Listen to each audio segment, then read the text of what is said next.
കോഴിക്കോട് പട്ടാമ്പൊയിൽ നിന്നും CVS ഹോസ്പിറ്റലിൻ്റെ അടുത്തേക്ക് പോകുന്ന റോഡാണ്, കലക്ട്രേറ്റ് റോഡെന്ന് പറയും.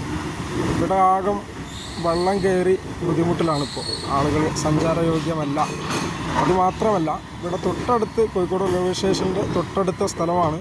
ഈ മതിൽ ഇടിഞ്ഞു വീഴാനുള്ളൊരു സാധ്യത ഇവിടെ കാണുന്നുണ്ട്. ഈ വെള്ളക്കെട്ട് ഇവിടെ തുടർന്ന് കഴിഞ്ഞാൽ അത് വലിയൊരു അപകട സാധ്യത തന്നെയാണ്.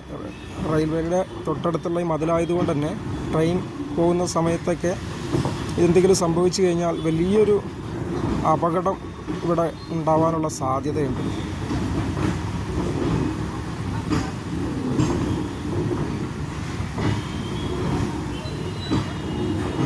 ഇവിടുത്തെ ഓടയും ഇതെല്ലാം മലിനജലങ്ങളും എല്ലാം നിറഞ്ഞിരിക്കുന്നതാണ്. പല രോഗങ്ങളും ഇവിടുത്തെ വേസ്റ്റ് കാര്യങ്ങൾ, പഴയ ബീവറേജ് ഉണ്ടായിരുന്നു ഇവിടെ, അതിനോടിൻ്റെ പുറകിലായിട്ടാണ് ഇത് വരുന്നത്. ഓക്കെ, ഇതിൽ കൂടുതലും മലിനജലമാണിത്. വലിയ അസുഖങ്ങളൊക്കെ വരാൻ സാധ്യതയുണ്ട്.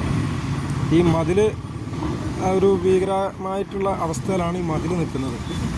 അത് ഇടിഞ്ഞു കഴിഞ്ഞാൽ അത് വേറൊരു അപകടത്തിന് കാരണമാകും.